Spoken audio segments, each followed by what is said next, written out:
Olá, boa noite. Estamos iniciando a nossa live com o tema Desafios e Perspectiva da Classe Trabalhadora. Já presente o nosso convidado, nosso companheiro Cláudio Nô. Boa noite, companheiro Cláudio Nô. Boa noite, Zé. Satisfação falar com você. Boa noite a todos e todas que nos acompanham.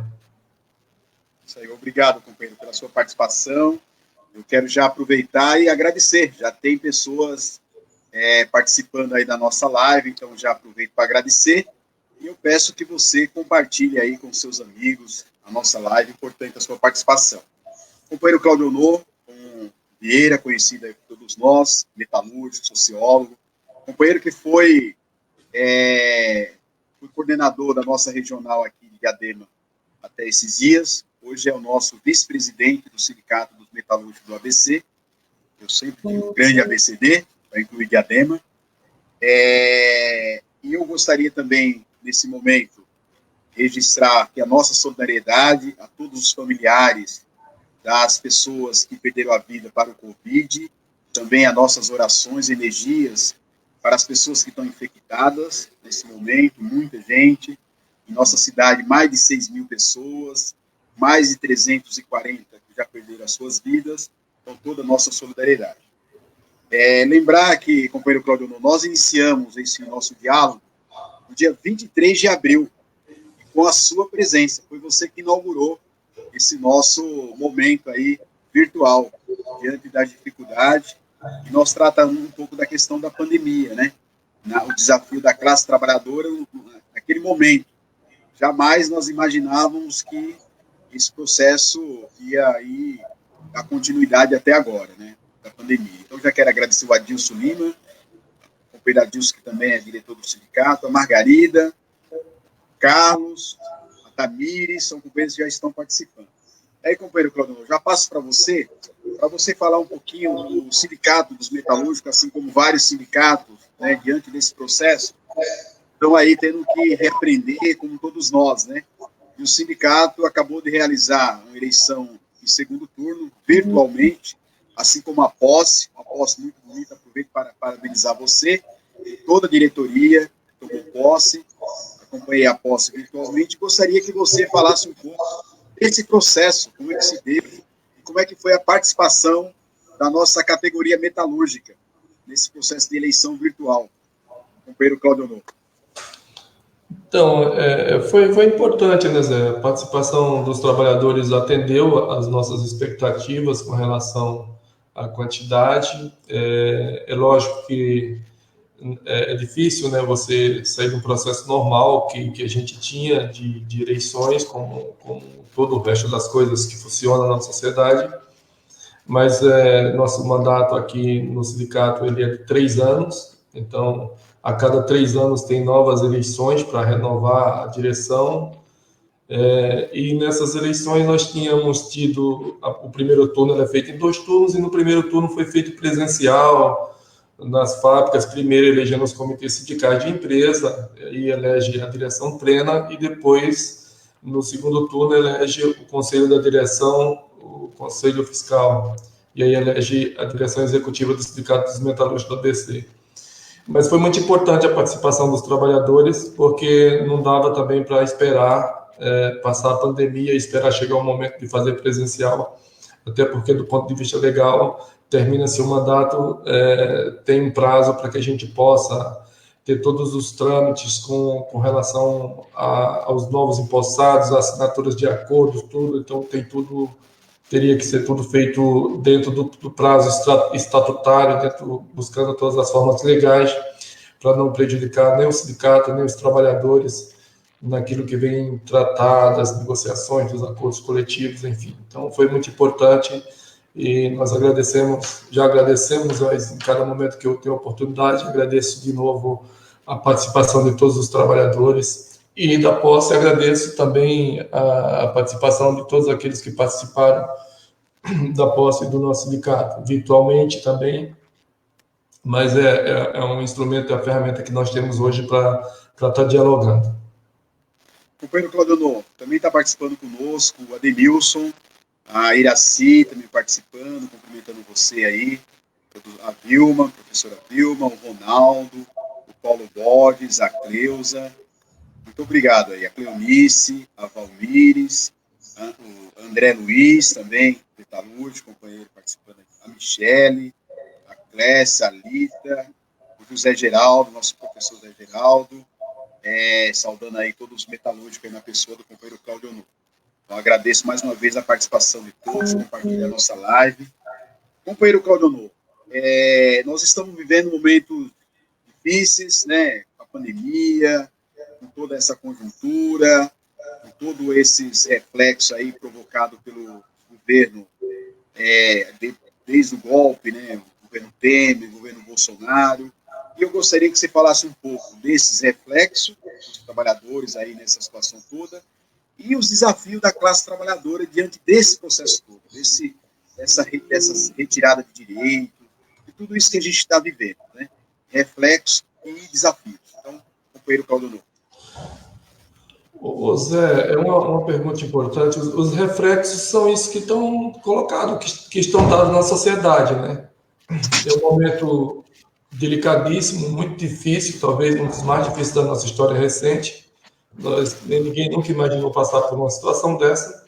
Agora, lógico, passar por uma situação dessa, do ponto de vista da pandemia, que traz outras consequências que vêm a somar do ponto de vista negativo com tudo que já estava ruim. Uma coisa é passar por uma pandemia com um país que tem um governo, que tem sensibilidade humana, independente de questão ideológica, mas que tenha pelo menos respeito pelo povo. Então, você passar por uma pandemia em que você precisa de alguém que seja a pessoa que seja um maestro ali da história, que faz com que as coisas funcionem, que teria que articular e sentar com os prefeitos, os governadores, as pessoas com conhecimento científico na área da saúde, tirar encaminhamentos. Certamente as pessoas estariam vivendo uma pandemia, mas numa situação bem diferente do que está vivendo hoje. Então, assim, medidas que deixam de ser tomadas são vidas que se perdem. Então, o governo deixa de tomar medidas, desrespeita, sai para as ruas sem máscaras, não tem compromisso com o povo, com a verdade, com a saúde, com o bem-estar social. Leva tudo como se fosse uma farra, né? Parece que acha bom o que está acontecendo. Eu não sei o que passa na cabeça de uma pessoa dessa. Então, isso aí, e é disso que vem os reflexos que estão acontecendo. Os milhares de mortes que estão acontecendo no país poderia ser bem menor. Poderia ser bem menor, porque se o governo estivesse fazendo o papel dele, né? Imagina você se uma prefeitura de um município pequeno tem que comprar um respirador, ela sozinha. Agora, imagina se tivesse de forma articulada com o governo federal, Ministério da Saúde, com os governadores, as prefeituras, você comprasse em grandes quantidades, o preço certamente seria melhor, a facilidade de comprar seria outra, e o governo teria que ser a pessoa que ia articular toda essa condição. Estou falando de coisas simples, né? Mas outras medidas que não foram tomadas para proteger o emprego das pessoas, né? A primeira preocupação do governo foi liberar milhões para bancos, que não chega às pequenas empresas. As empresas tentam fazer empréstimo, não conseguem, e falam, eu converso com muitos empresários, eles falam, olha, é difícil, não consegue, então assim, não chegou até as pequenas empresas, esses empréstimos. Chegam os bancos que depois devem utilizar esse dinheiro, talvez até para com esse dinheiro comprar título da própria dívida pública e ganhar mais dinheiro, e não emprestar para o desenvolvimento, para o crescimento da indústria, ou pelo menos nesse momento para salvar empregos, né? E salvar, sabe, é uma situação totalmente delicada, né? Acho que a sociedade brasileira ela não merecia estar passando por isso. E perspectivas, Zé, as perspectivas, assim, a gente espera que isso passe, né? As perspectivas são ainda difíceis, né? Porque quanto mais deixam de ser tomadas medidas para combater a pandemia, mais se agravam um monte de outras questões. Primeiro, a perspectiva hoje das pessoas é continuar lutando para as pessoas se manterem vivas, para que depois as pessoas possam resistir e lutar. Eu costumo dizer que a situação do Bolsonaro talvez seja confortável para ele, a pandemia. Talvez ele esteja gostando, eu não sei, eu não posso afirmar uma coisa dessa. Mas talvez porque não tem gente na rua, porque as pessoas dos movimentos sociais têm responsabilidade, diferente do governo, não estão indo fazer atos na rua, que tem motivos de sobra para encher as ruas, porque tem responsabilidade, sabe? Não quer fazer aglomeração, mas uma hora isso passa, porque tudo tem limite, a paciência do povo também tem, e eu acho que já acabou, está acabando esse limite de paciência, e o povo precisa, no momento certo, lógico, ir às ruas, e nossa perspectiva é essa, do povo ir às ruas para poder dar um fim a tudo isso que está acontecendo. A sociedade precisa, o país precisa ser governado, né? Afinal de contas, nós vivemos em um país de mais de 210 milhões de habitantes e que parece um carro, que infelizmente parece um carro desgovernado, que você não sabe para onde vai, nem quando vai parar, porque tem um louco no comando. Pedro Claudio, infelizmente, e a gente tem visto, é o que você falou, né, e a gente tem tratado dessa questão, eu não tenho dúvida, né, a postura do presidente, né, como a liderança máxima do país, ela tem influenciado muito em tudo, né, primeiro nessas decisões para que esses recursos cheguem para as empresas, né, e tudo é com muita dificuldade, né, e no mesmo, e essa questão de pronto, né, se tivesse tido uma postura de seriedade mesmo, né, de acordo com a ciência, sobre a questão da pandemia, com certeza os resultados seriam outros, né? E acho que uma questão que vale a pena destacar, reforçar, é que cai por terra, né, todo esse discurso que a reforma trabalhista, né, que a questão da reforma previdenciária, seria uma saída para o Brasil, que ia contribuir, né, com a geração de emprego, e não só por conta da pandemia, mas já estava, aumentou com a pandemia, mas já havia um desemprego muito grande. Então, cai por terra todo aquele argumento, né? Muita gente aí defendia essas reformas para um objetivo de gerar emprego, né? Eu gostaria, então, de continuar também agradecendo aqui mais presença da Tonete, que está participando com a gente, a Cleonice, a Maria Anunciada, o Roberto, o Companheiro Gel, Marinete participando, a Maria, a Vanilda, a Luci, o Geraldo Lemos, o Anderson, o companheiro Chicão, também Chicão, que é pré-candidato em São Bernardo, nosso companheiro aqui da nossa regional, o Nando também está participando, também cumprimentando você, companheiro Claudio Honor, por essa conversa, essa discussão importante, a Neuza, tem vários companheiros, porque esse é um tema, companheiro Claudio Honor, que é muito... Eu não tenho dúvida que a gente tem feito algumas discussões aqui na cidade, construindo aí o plano de governo participativo do nosso pré-candidato Felipe, candidato a prefeito, e a gente tem um pouco discutido essa questão, a questão do desemprego, né? A gente vai lidar, né, com essa situação, já está lidando, e você está aí presenciando, né? Gostaria que também você falasse um pouco dessa situação, como é que nós estamos no ABC, nos metalúrgicos, essa questão aí das demissões, contratos, suspensão de contrato, a questão da jornada. E então, toda essa situação vai precisar de uma grande articulação, né? A gente percebe que a nossa região, uma região com quase 3 milhões de habitantes, uma maioria trabalhadores e trabalhadoras, um grande número de gente desempregada, e a gente sempre teve um papel, né, na região, um papel de articulação, né, aqui com os espaços, o consórcio municipal, né, o sindicato sempre participando de todo esse processo. Hoje nós temos as universidades federais, a Universidade Federal do ABC, aqui a Unifesp. Então, gostaria que você falasse também do papel, né, dessa articulação, da importância dessa articulação regional. Que nós não vamos encontrar saída, né, sozinho, isolado, né, não vai ser uma questão só dos metalúrgicos, mas de toda a classe trabalhadora. E, na minha opinião, e eu queria ouvir sua opinião também, o papel dessas instituições para discutir regionalmente o desenvolvimento regional. Como é que a gente avança nesse sentido e a importância desse instrumento, como consórcio, que nós já temos há muitos anos, mas que, na minha opinião, está muito debilitado nas discussões. Gostaria que você também falasse um pouco dessa importância desse espaço para o fortalecimento do desenvolvimento regional. Zé, eu acho que a agência, o consórcio intermunicipal, também a agência de desenvolvimento econômico, elas são muito importantes para essa região. Nós vivemos numa região que ela é uma região vocacionada para a indústria, uma região que é responsável por uma parte significativa do produto interno nacional do país. E, infelizmente, existe uma falta de articulação política, porque tanto a Agência de Desenvolvimento Econômico como o consórcio intermunicipal tem perdido um pouco a importância nesses últimos períodos, por conta de falta de articulação política. Tem prefeitos que saíram do consórcio, depois acho que alguns voltaram, e assim, por isso, falta de articulação política é muito importante. Essa região vocacionada para a indústria, uma região podia ser um polo tecnológico, o consórcio tem importância de cobrar do governo do estado que olhe para essa região, que faça investimento aqui, e os atores principais, que são aí os prefeitos dessa cidade, precisam estar trabalhando de forma articulada, né?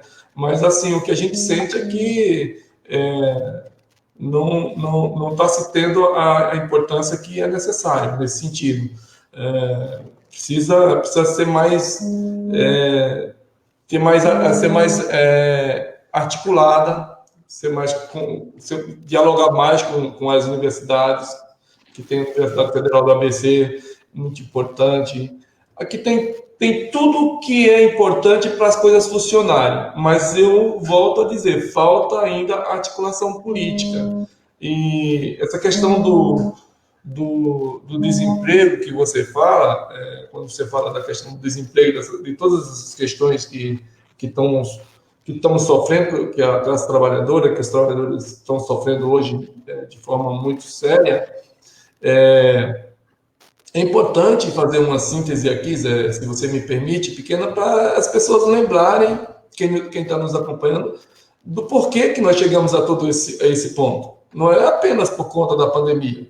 O crescimento do produto interno bruto o ano passado, de 2019, que é anunciado, o IBGE ele anunciou no começo do ano seguinte, que no caso foi nesse ano, foi de 1,1, um dos menores crescimentos. E assim, a gente não vê. E outra coisa interessante é que a gente não vê os economistas da Rede Globo, por exemplo, ficar chamando de PIBinho. Quando o PIB crescia 2 e pouco no governo da presidenta Dilma, estavam chamando de PIBinho. Então, assim, é uma coisa séria. Então, assim, já existia uma situação muito séria de desemprego, desde que começa a se agravar a partir do governo Temer, né, que se agrava e depois vai se agravando com as reformas que foram feitas prometendo milhões de emprego e que não geraram emprego coisa nenhuma, geraram desemprego e miséria, e aumentando a miséria e a miserabilidade das pessoas. Então, começa o seguinte: o golpe que teve para tirar a presidenta Dilma, que desacreditou as instituições,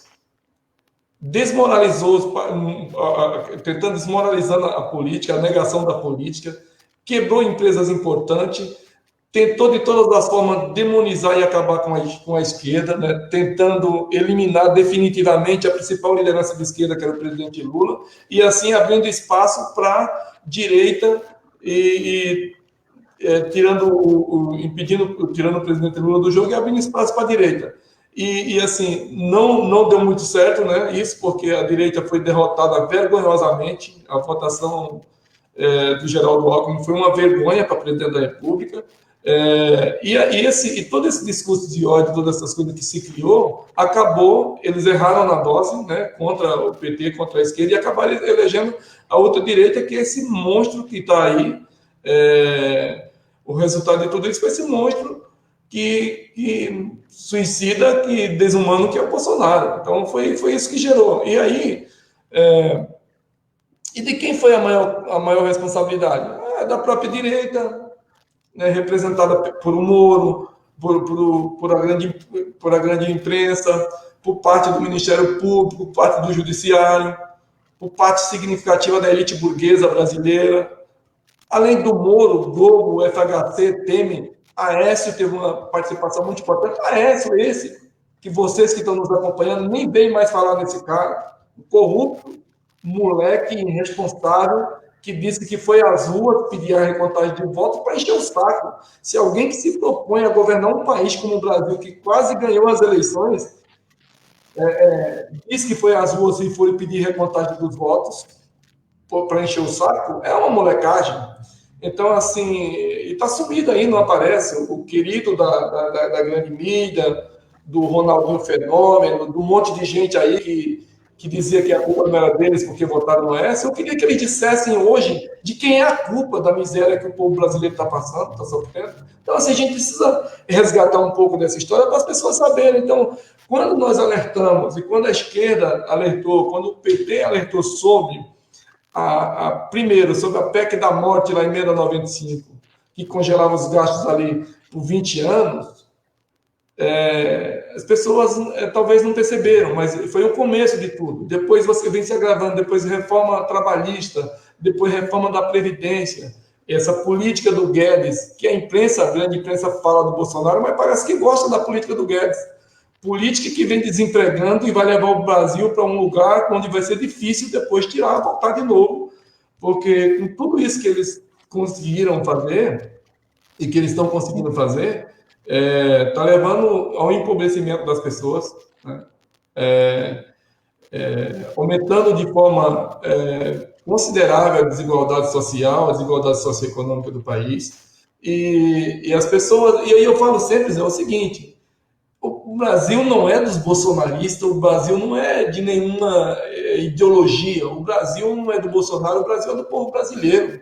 E se estão fazendo tudo isso que estão fazendo, destruindo o nosso país, o povo vai ter que reagir e dizer que não aceita que o país, que o povo brasileiro seja tratado dessa forma.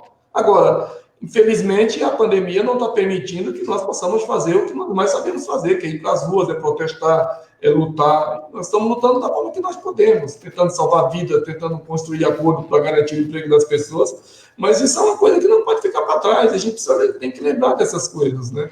Então, essa situação que o Brasil vive hoje de desemprego, que dizia, não, mas é interessante que vai gerar milhões de empregos. Aí vem com essa ideia desses milhões de empregos que não geraram, e não estão gerando, não é só por conta da pandemia, lógico que a pandemia agravou isso, mas lá atrás já não estava gerando desemprego. Esse novo normal que eles chamam, que é o emprego precarizado, que não existe novo normal, primeiro, o normal não é novo. O normal existe desde os primórdios. O normal é o normal. Não existe um novo normal, na minha opinião. O novo normal é o trabalhador que carrega uma mochila nas costas, cheia de comida o dia inteiro numa bicicleta, com fome, que não ganha sequer o almoço daquele restaurante para quem está trabalhando. Isso não é o normal. É o normal que eles querem. O normal da carteira verde e amarela, o normal dos trabalhadores sem direito e das pessoas na miséria. Porque vivendo na miséria, sem ter nenhuma perspectiva de renda e de emprego, as pessoas se sujeitam a trabalhar de qualquer forma. Então, isso não é um novo normal. Não é um novo normal, é um novo normal para eles. Então, assim, o que estão fazendo com a sociedade brasileira e o preço que o povo brasileiro está pagando, porque na vida a gente também paga pelas escolhas que a gente faz. Se a gente está errado, se está certo, eu não estou dizendo que a pessoa, você é errado, ocupar quem votou no ONB. Não é isso. Mas na vida, cada escolha que a gente faz, a gente acaba pagando por essas escolhas que a gente faz. E o povo brasileiro não deveria, não mereceria estar pagando o preço. Agora, a direita tem essa responsabilidade. Por quê? Porque ajudou a desestabilizar o país, para não passar pauta nenhuma. Mas, com tudo isso, durante os governos do Partido dos Trabalhadores, não teve retirada de direito dos trabalhadores. Então, é importante saber, as pessoas saberem, que não adianta querer reclamar e querer mudar o mundo a partir dos outros. As pessoas precisam entender que, na hora certa, vai ter que ir para a rua e fazer a parte de cada um. Cada um vai ter que fazer a sua parte. Porque não basta só querer mudar e não fazer nada, ficar de braço cruzado. O mundo não é de quem abaixa a cabeça. O mundo é de quem vai à luta, de quem resiste, de quem fala não para todas essas atrocidades que estão acontecendo. Então, assim, eu acredito sempre que há possibilidades de mudanças, né? Que as pessoas mudem, que na hora certa as pessoas tenham aí a reação necessária, né, para tentar restabelecer direitos que foram tirados dos trabalhadores, onde não tem categorias organizadas, estão fazendo, estão deitando e rolando com os trabalhadores, né? E é preciso ter reação, né? O povo não pode viver numa situação tão sem perspectivas, né? Então, eu falo, Zé, só voltando só para concluir aqui, quando eu fiz muito essa questão da direita, porque hoje tem muitas pessoas, muitos políticos de direita, que ficam tentando aí mostrar que são diferentes, mas estavam lá junto defendendo o pato amarelo na Paulista, sabe, defendendo tudo isso que está acontecendo, e hoje fica tentando se distanciar para dizer que não faz parte do mesmo time, mas foram eles que contribuíram. O PSDB tem uma responsabilidade tremenda, porque foi responsável por desestabilizar o país. E hoje estão onde estão, preso aí, preso não, mas preso sob as suas acusações, vergonha de sair na rua. Quando você não é culpado, você faz igual o presidente Lula. Todo dia fica indo para as ruas, para a imprensa, através virtualmente, porque a imprensa fica boicotando, mas assim, entrevista para outros países, para o Brasil, e sempre, todo tempo, dizendo de cabeça erguida, firme, forte, que não, sabe, pedindo que prove. É o contrário desses outros aí. É o contrário. Que se escondem. Você não vê o Serra, você não vê o Aloysio Nunes aparecer, você não vê esses caras falar nada, parece que o Aécio Neves sumiu do mapa, mas foi um dos responsáveis para desestabilizar o país. E aí, depois, desestabilizaram o país pensando que iam ganhar a eleição e quebraram a cara, não ganharam a eleição e estão ferrando e ajudaram a ferrar com o povo brasileiro. E certamente o povo brasileiro vai lembrar disso. Né? Então, eu acho assim, quando o país não está dando certo, as pessoas têm que... O país não é de uma pessoa, não é de um partido. O país é do povo. O povo tem que reagir quando as coisas não estão... Quando estão fazendo o mal que estão fazendo para o país. Isso também é das prefeituras.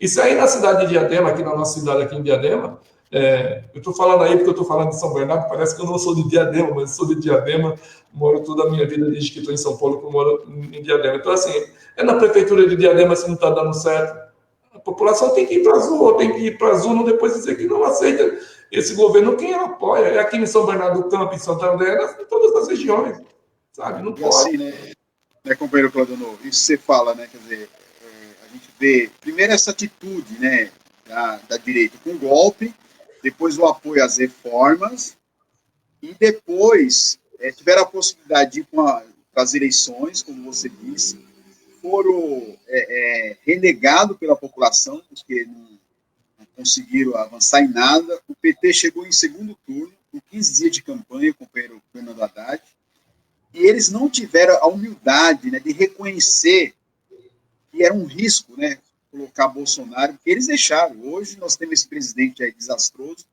graças a esses partidos que você citou, parte aí da mídia, os prefeitos da nossa região aqui, todos, né, sem exceção, apoiaram Bolsonaro no segundo turno. Então, hoje eles estão reclamando de recursos, né? Falta recurso para isso, para a saúde, para a educação. Falta porque eles fizeram uma opção. Eles escolheram um presidente que defendia a morte. Né? O que eles queriam para os municípios? E eu acho que, assim, para quem tem dúvida, quem viu os meios de comunicações esse final de semana falando dessa questão das fake news, né? Quer dizer, comprou o Facebook tirando conta desse gabinete do ódio, né? Ficou muito claro que levou à eleição, quem ganhou a eleição não foi o Bolsonaro, né? Foram as mentiras, né? As fake news. Então, minimamente, o Anderson Domingos colocou aqui, fora Bolsonaro. É isso mesmo, Anderson. Era o que deveria esses partidos, né, e parte dessa elite que defendeu a candidatura do Bolsonaro, ou deixou, né, isso acontecer, ir para as ruas agora e pedir novas eleições. Porque está provado, né? Isso não foi em 2018 que começou. Não, qualquer um outro candidato, não é porque era o Haddad, não tinha condições, o Bolsonaro não ganharia as eleições se tivesse ajuda de forma com a verdade. Então, acho que é importante essa sua fala e eu queria reforçar isso. Eu queria aproveitar também, companheiro Claudionor, nós estamos com a participação de pais, de professores, e o governo do Estado, né, definiu como 8 de setembro a data do retorno às aulas presenciais. E nossa opinião é contrária a essa decisão. Por quê? O governo do Estado, nós estamos hoje já dia 4 de agosto, ou seja, um mês, o governo do Estado não criou nenhuma possibilidade de criar de viabilizar, porque nem os protocolos que o próprio governo definiu o Estado ou as prefeituras têm condições de implementar.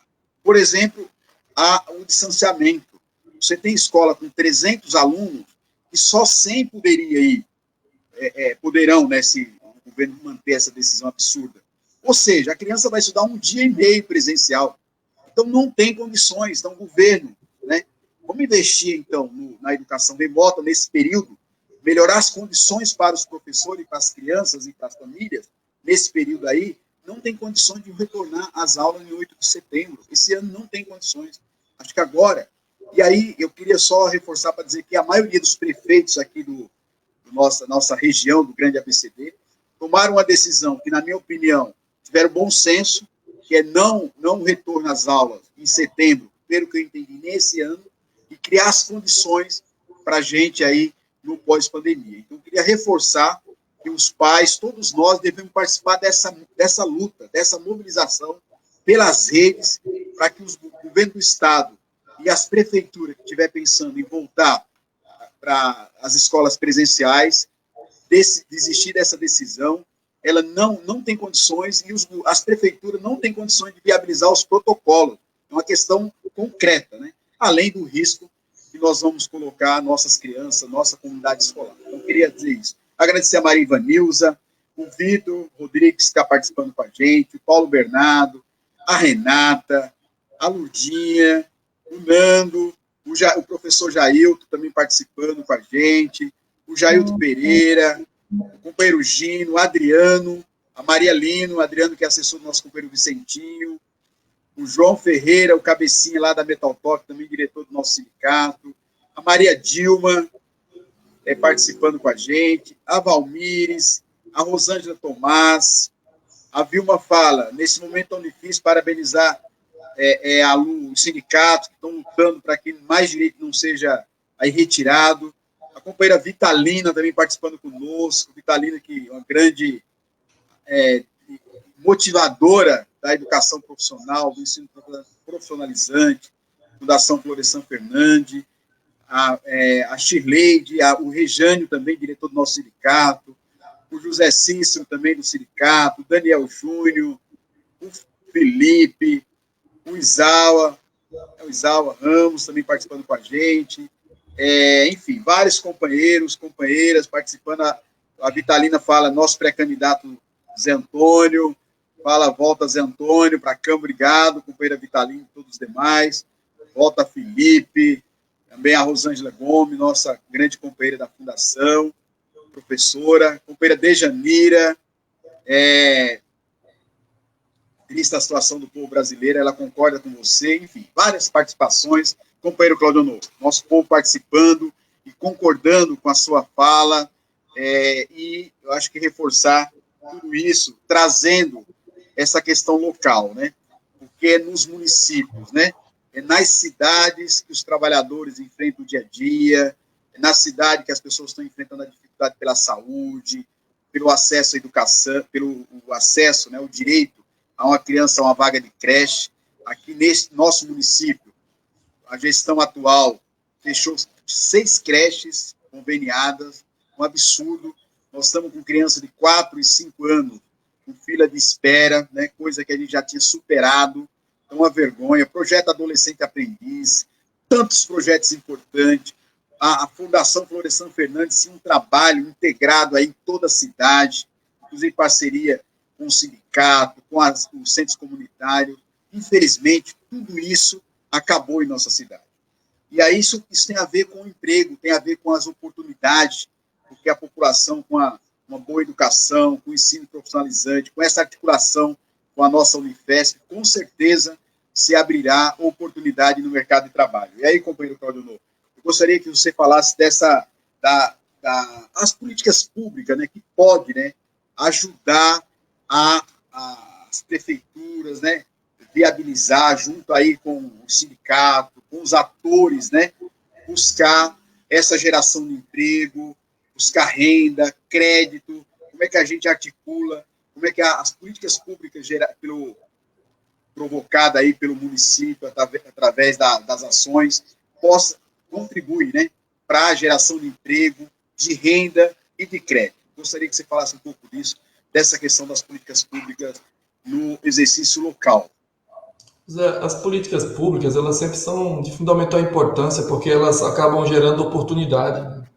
As cidades, elas têm que se projetar, elas têm que criar oportunidade, elas têm que serem atrativas a novos investidores, a novas empresas, a novos negócios. Elas precisam funcionar dessa forma.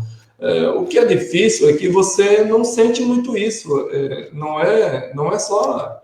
falando de Diadema em especial, é uma cidade que, se você perguntar para o prefeito que está no segundo mandato, qual é o legado dele, não existe legado. Talvez o legado do prefeito seja os pancadões. Nada contra o pancadão se for feito no lugar adequado, sabe? Eu não sei qual é o legado do prefeito de Diadema. Não sei, sinceramente. Não é, e não estou dizendo isso porque ele é de outro partido, não. Mas, assim, que o meu pré-candidato a prefeito, que eu vou apoiar, vai ser o Felipe. O meu pré-candidato a vereador é você, como você sabe. Mas não é por isso. Se tivesse algum legado, eu falaria. Qual é o legado do prefeito de Diadema? Então, assim, eu não sei se dialoga com a empresa, com os movimentos sociais, sindical, porque nós não somos inimigos, né? Nós somos pessoas que fazemos e que discutimos das relações institucional com todos os atores da sociedade, independente de partido político. Mas não tem interlocução, também voltando de novo nesse ponto, sabe? É preciso, eu falo muito isso quando eu vou nas fábricas, que é importante que a vida da gente depende muitas vezes das escolhas que a gente faz, porque escolhe esse tipo de pessoas para governar a cidade, e a gente, às vezes, quando vai na porta de uma empresa fazer uma assembleia que a gente fala da questão política, eu sempre falo, porque muitas das pessoas que me acompanham sabem que sempre que eu vou numa empresa eu falo da questão política, social, econômica, por isso, porque a vida do trabalhador e da trabalhadora não é só lá no interior da fábrica, ele sai dali, ele vai para sua casa, né? Ele tem filho que frequenta a escola na cidade, ele frequenta o mercado, então, assim, a sua vida é na cidade. Então, é importante a gente pensar para além disso. Agora, o que é importante? A participação popular. As pessoas precisam participar das coisas. As pessoas precisam se sentir parte das coisas. Agora, não vai ajudar em nada as pessoas negarem a política, não querer ouvir porque está falando de política, não querer participar, e aí eles vão dando, mas no dia da eleição vai lá e vota em qualquer um, seja para as administrações municipais, ou seja, no âmbito federal ou estadual, e você acaba tendo... Por que as reformas passam no Congresso Nacional? Que vem para acabar com os direitos dos trabalhadores. Porque lá tem os trabalhadores, muitos trabalhadores votam em parlamentares que representam os empresários, não os interesses dos trabalhadores. Eles estão lá defendendo o que interessa a eles. Então é muito importante ter pessoas, trabalhadores. Eu espero que você tenha sucesso nessa jornada, você, o Felipe, e tenha pessoas que representem o sentimento dos trabalhadores nesses espaços para poder promover o debate, a participação popular, né? Que é sempre importante, fazer. Eu sei que o PT tem políticas nesse sentido, e que é importante para a sociedade participar, sabe? Porque as políticas públicas, elas são fundamentais. Agora, você tem programas sociais, igual já teve aí, tem Adolescente Aprendiz, teve outros, e que depois eles desaparecem e as pessoas não cobram, precisam cobrar. Porque o jovem que tem uma oportunidade, ele não vai ficar fazendo coisa errada, ele vai estudar, ele vai praticar esporte, e ele ainda tem uma bolsa para incentivar ele a tudo isso. Então, assim, as políticas públicas, a articulação regional, ela é muito importante para gerar oportunidade, né? E é assim que as cidades que estão mais organizadas, elas vão sair melhor da crise. E assim, tem a responsabilidade desses prefeitos, você falou bem. Esse prefeito de Diadema, ele estava lá com um pato amarelo lá, junto com empresários que na cidade colocaram o pato amarelo na frente da empresa e que hoje não tem mais empresa para pôr o pato amarelo porque a empresa fechou. Sabe? Então, assim, a sociedade tem que olhar para isso. Tem que olhar o que o prefeito fez para a cidade durante esses 2 mandatos dele, o que os vereadores fizeram, e aqueles que fizeram alguma coisa, que o elejam de novo. Não estou falando de partido. Aqueles que não contribuíram com nada e que votaram sempre a favor de tudo que está acontecendo, troquem. Vote em pessoas que tenham compromisso com o seu bairro, com a cidade, com o interesse dos trabalhadores, né?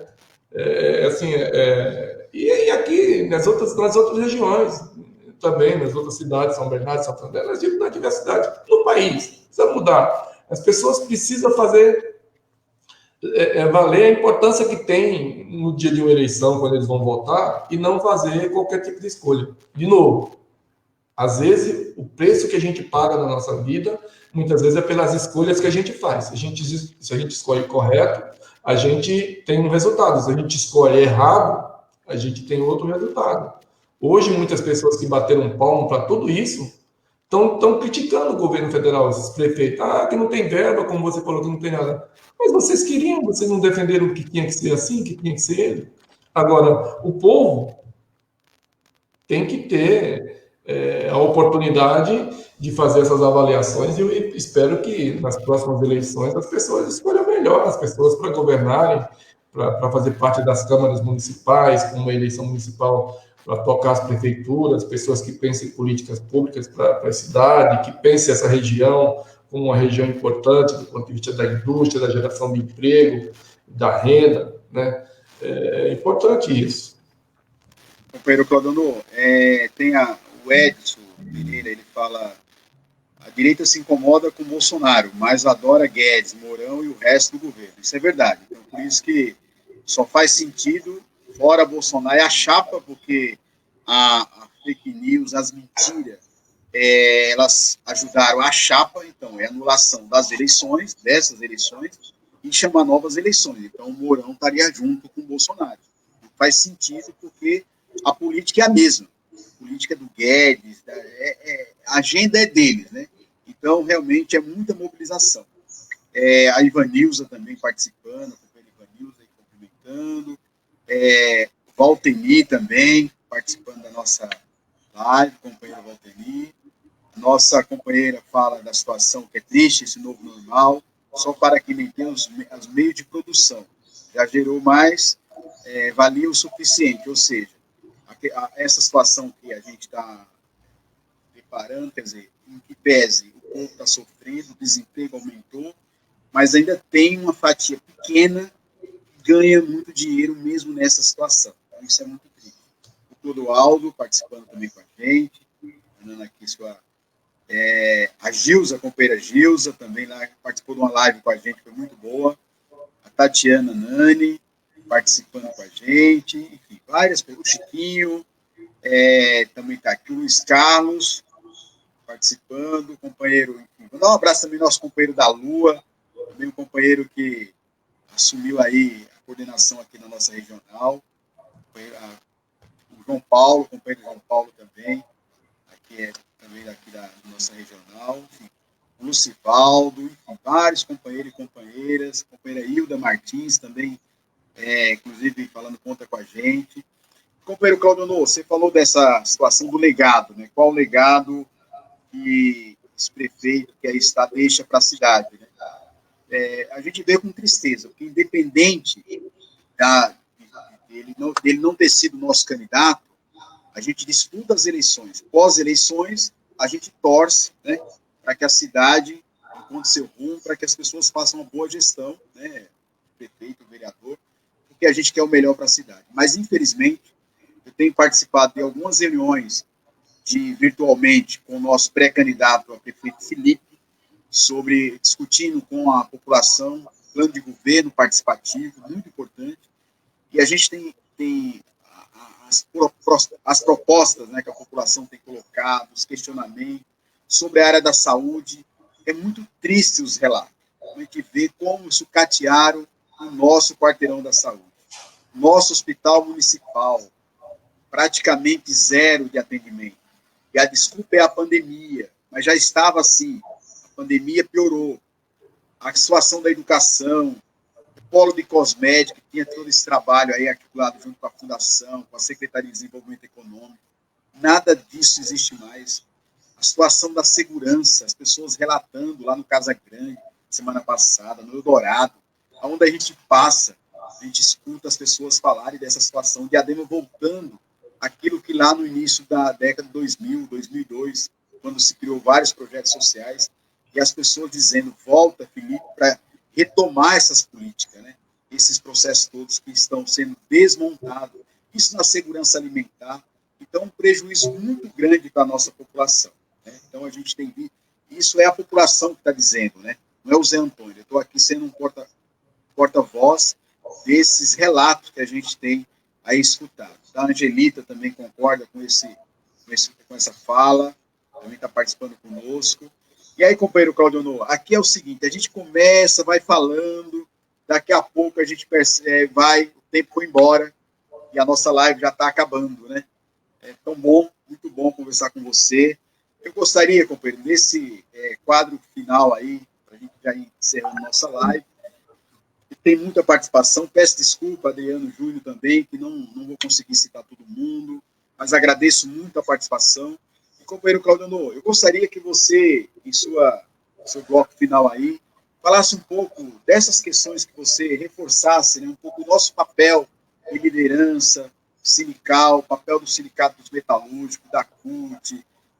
Como você disse, nós não estamos indo para as ruas, mas o sindicato, as centrais, a população, através das redes sociais, a gente tem conseguido algumas conquistas, né? Como, por exemplo, auxílio emergencial, como, por exemplo, essas medidas que foi aprovado lá no Congresso contra a vontade do Bolsonaro, inclusive em relação aos trabalhadores, com apoio dos deputados, o Fundeb, que já foi aprovado agora na Câmara, tudo fruto dessa mobilização, mesmo que virtualmente, né?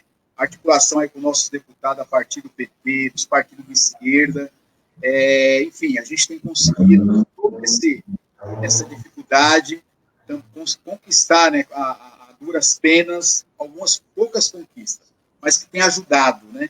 E eu acho que é esse o papel que a gente está jogando, e eu gostaria que você falasse um pouco disso, das suas esperanças também. Você é uma pessoa que sempre tem nos motivado a ter fé, a acreditar, a buscar o nosso sonho, a lutar em defesa daquilo que não é para a gente, mas é para o coletivo, né?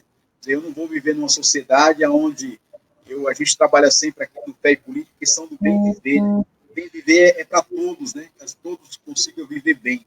E eu vejo muito isso na tua fala, na tua prática, né? Então, encerrando esse nosso bloco, eu gostaria que você, nas suas conclusões aí, o que foi importante que ficou, que você não conseguiu falar, e também essa contribuição da não perder a nossa esperança e a gente continuar firme aí nessa caminhada. Cláudio Honor. Zé, eu vou responder, se caso eu não responder, você me corrige e me chama a atenção. Só uma coisa que eu queria falar, me dá um toque para que eu possa responder, se caso eu deixar alguma coisa para trás.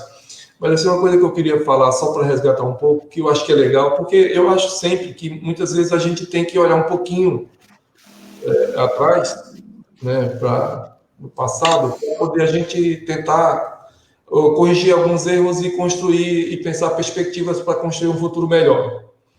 E eu acho que o que aconteceu nesses últimos períodos, nas últimas eleições, Zé, antes de entrar nessa questão que você colocou, é que as pessoas, e aí eu te pergunto para as pessoas que estão nos acompanhando, você já fez alguma coisa com raiva? Eu já fiz, todo ser humano um dia fez. E mais que seja uma coisa boba e simples. Em seguida, questão de segundo, você se arrepende daquilo que você fez, porque você fez com raiva, você não pensou direito, você não raciocinou. As pessoas foram para as urnas votarem com raiva do PT por conta do que a imprensa pintou, criminalizando políticos, criminalizando o PT. Muita gente não foram votar, muita mesmo, com raiva da política, e não é tendo raiva da política que se resolve, é votando em quem você acredita que é capaz de mudar, em quem tem ideias que você acha que são ideias que parecem com o que você pensa, que dialogam com o seu sentimento. Então, assim, quando as pessoas fazem as coisas com raiva, a tendência é de dar errado. E as pessoas votaram com raiva do PT e deu errado e está pagando um preço muito caro. Voltando à questão que você colocou, Zé, eu falo sempre o seguinte, que a gente não pode desanimar nunca, né? E o papel do sindicato não é e não vai ser nunca, nem nesse nem em outro momento, baixar a cabeça. Estamos trabalhando da forma que a gente pode, conversando com os trabalhadores pelos meios que são possíveis, em algumas situações presencial, tomando todos os cuidados necessários, em outras, através via eletrônica, sabe, virtual, porque a gente precisa continuar dialogando. Agora, nós vamos continuar firme na luta, defendendo com todas as forças aquilo que a gente acredita, defendendo os direitos dos trabalhadores, acreditando que é possível um país melhor que esse que nós estamos vivendo. É possível um país onde tenha menos desigualdade social, onde tenha mais distribuição de renda, onde os trabalhadores tenham emprego, mas também tenham direito. Não dá para escolher entre uma coisa ou outra, tem que ser os dois, emprego e direito. Não igual o presidente fala que as pessoas tinham que escolher se queria emprego, ter emprego ou ter direitos, e agora não está tendo nada, não está tendo nem emprego nem direito, e quando está tendo emprego, na maioria das vezes não tem direito. A sociedade precisa fazer reflexão sobre isso. E é contra tudo isso que nós, o sindicato, a Central Única dos Trabalhadores da CUT, vai continuar lutando e defendendo e acreditando. E assim, eu acho que as pessoas não podem, quando eu falo que as pessoas não podem querer mudar apenas a partir dos outros, é que as pessoas não podem também ficar perguntando o que é que você, Zé Antônio, vai fazer, ou o que você, Zé Antônio, está fazendo. O que você, Felipe, vai fazer? É importante saber o que ele vai fazer como prefeito. Mas é importante saber o que você vai fazer. E quem você vai escolher para governar a sua cidade? O que você vai fazer quando for possível ir às ruas? Você vai ficar em casa esperando que os outros vá lá mudar o mundo por você fazer a luta? Ou você vai se somar e vai para as ruas dizer que não aceita esse tipo de situação que o povo brasileiro está sofrendo, está vivendo e sofrendo? Então, assim, não dá. O governo é engraçado, né? Você falou muito bem, a verba emergencial que foi aprovada lá atrás, quando foi aprovada, o governo queria R$200. A esquerda lutou, o PT, outros partidos de esquerda foram lá e conseguiram, com muita luta, que fosse maior, e o governo sai como se fosse a bandeira dele. O Fundeb, ele queria acabar, e depois ele fica dizendo que é ele. Então, assim, será que ele acha que o povo é bobo, que o povo não está percebendo nada disso? Então, assim, tem hora que as pessoas precisam também ter dignidade, as pessoas precisam levantar a cabeça e dizer não para aquilo que elas sabe, para aquelas coisas que elas não aceitam. E, sabe, e levantar a cabeça, erguer a cabeça e ir à luta, defender aquilo com toda a força, aquilo que elas acreditam. É isso que precisa acontecer no Brasil. Não dá para o cara acontecer, vou te falar de outras coisas, porque a gente poderia ficar o tempo todo conversando, mas a gente sabe que tem um tempo para acabar essa live. Mas, assim, acontecem coisas do outro lado do mundo que parece que o mundo está acabando, e com razão, como é no caso do lado dos Estados Unidos, os movimentos negros nas ruas, e pessoas brancas também, junto com eles também.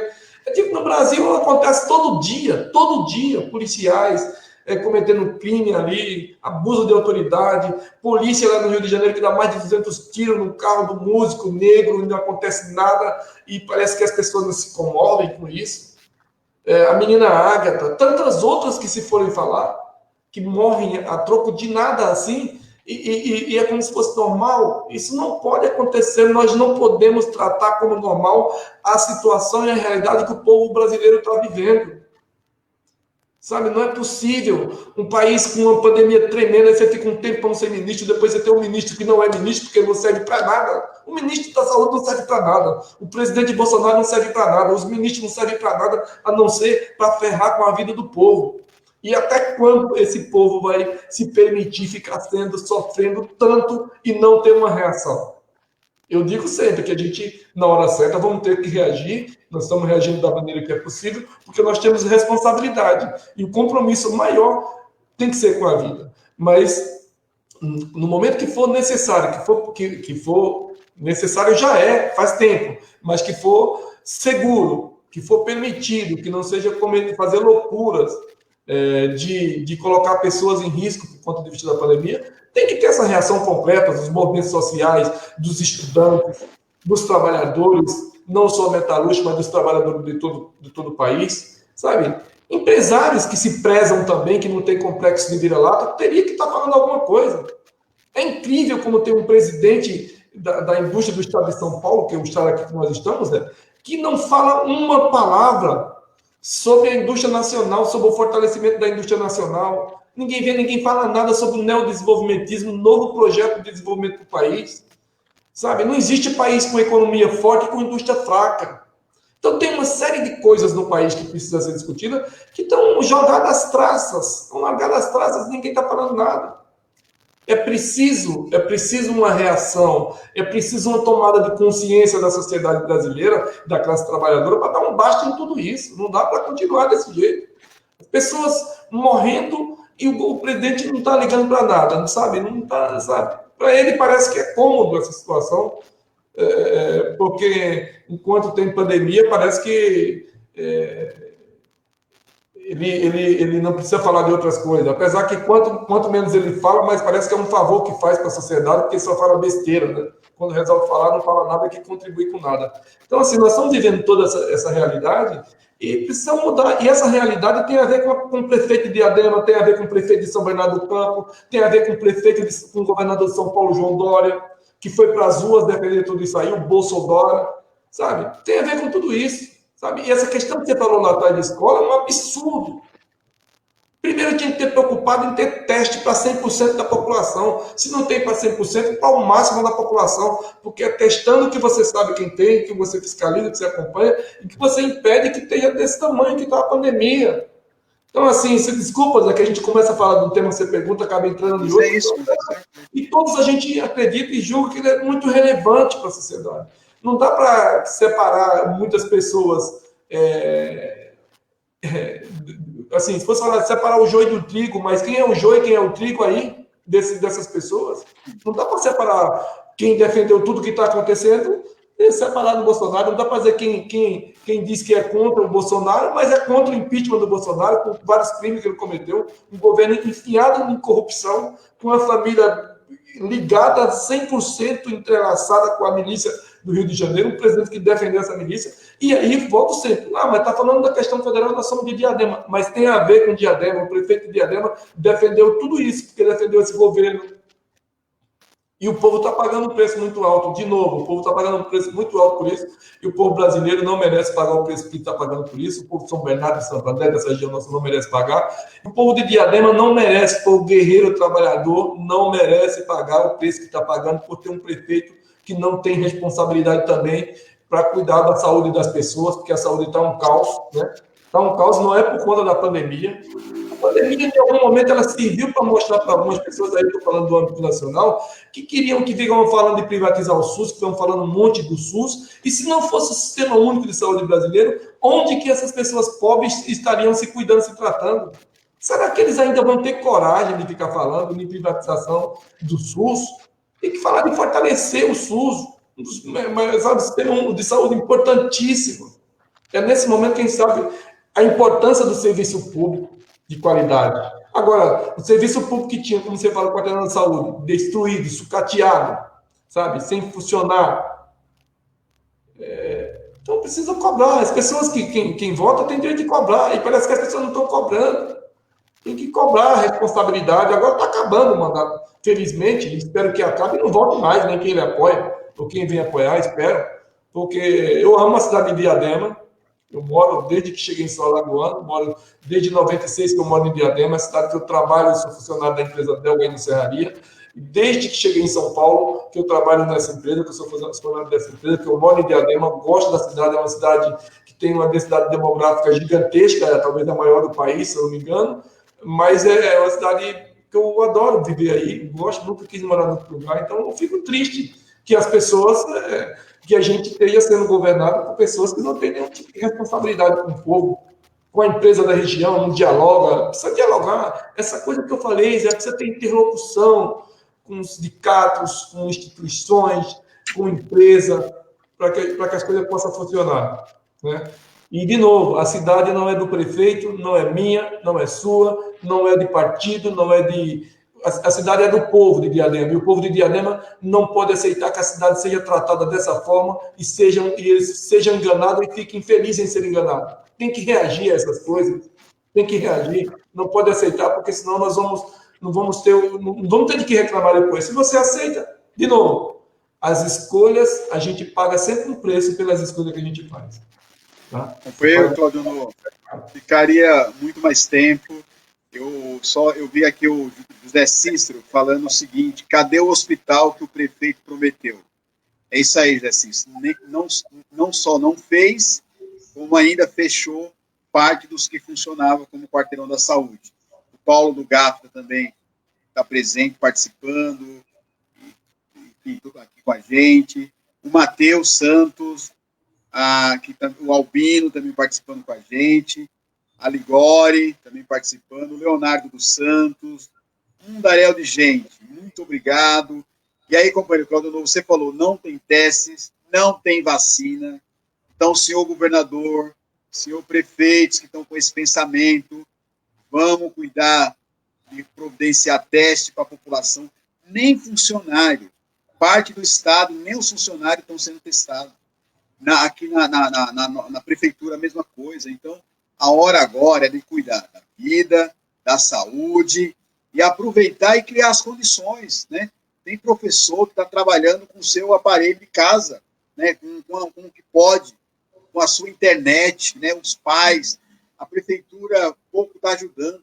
A cesta básica que a prefeitura está oferecendo para as crianças, eu pergunto, cada vez que eu vejo aquela cesta, eu pergunto, o que é que a prefeitura estava garantindo para essas crianças se alimentarem? Porque não pode, aquela cesta não representa, não é possível que as crianças de Diadema estavam sendo alimentadas dessa forma. Então, eu acho que agora é essa luta, a gente não pode permitir que isso aconteça. E aí eu agradeço aí a participação de todo mundo. É isso mesmo, Claudio Novo, vamos continuar firme em nossa luta, em defesa da nossa cidade. O país é nosso, é de nós brasileiros, não é de Bolsonaro e de seus aliados, assim como Diadema, a nossa cidade é do povo, e aí é por ela que nós temos que lutar. Então, deixo aqui um grande abraço e muito obrigado à participação de todos, pela presença, participação, pelos comentários. E, Claudio Novo, mais uma vez, muito obrigado, muito sucesso aí nessa nova etapa da sua vida, aí junto com o nosso companheiro Vagnão, com toda a diretoria, companheiro da Lua, nesse mutirão para construir, defender emprego e os direitos dos trabalhadores e das trabalhadoras. Boa noite e muito obrigado. Obrigado, Zé. Quero só cumprimentar mais todos e todas que nos acompanham nessa live, dizer, como eu costumo dizer sempre, né, aqui com você, em outra oportunidade já falei, e falo sempre em todas as assembleias, quando eu converso com os trabalhadores. Tudo isso que nós falamos é porque nós não podemos fugir da realidade. Essa é a realidade. Mas isso não significa que tudo está perdido. Quando você achar que não é possível, que você não acredita mais em ninguém, vá você mesmo, assim como diz o presidente Lula, vá você, se candidate, não desista. Sabe, acredite que é possível, tenha fé, não podemos perder nossa fé, nossa esperança, que as coisas vão mudar e vai ser melhor. Mas não isso apenas, não basta só isso, a gente precisa lutar junto, caminhar junto, sabe, reivindicar junto, sabe, construir junto, porque assim a gente pode ter um país melhor, mais humano, mais justo, mais igual, mais solidário, em que o ódio não seja o que predomina entre as pessoas. Hoje essa questão do ódio é muito forte, sabe, da intolerância das pessoas. A gente precisa não fazer as coisas com raiva, porque nós vamos errar de novo. Faça com consciência, com alma pura, com coração puro, com fé, com esperança, porque é assim que você vai mudar as coisas. Você vai mudar as coisas dessa forma. Então, nunca perca a fé na esperança, porque quando a gente perde a fé e perde a esperança, a gente perde a capacidade de sonhar. E quando a gente perde a capacidade de sonhar, a gente perde a vontade de viver e nós não podemos perder isso nunca. Um abraço, um beijo no coração de cada um que nos acompanharam e fiquem com Deus. Obrigado, Zé. Sucesso, boa sorte nessa sua caminhada de pré-candidato. Muito sucesso para você, para o companheiro Felipe, para todos os nossos companheiros progressistas que acreditam numa sociedade melhor, mais justa, mais igualitária e mais humana para todos. Um abraço, fiquem com Deus. Valeu, companheiro. Deus abençoe a todos e viva a classe trabalhadora. Muito obrigado. Boa noite.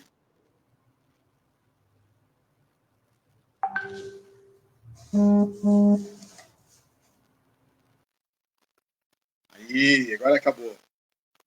Continua a live.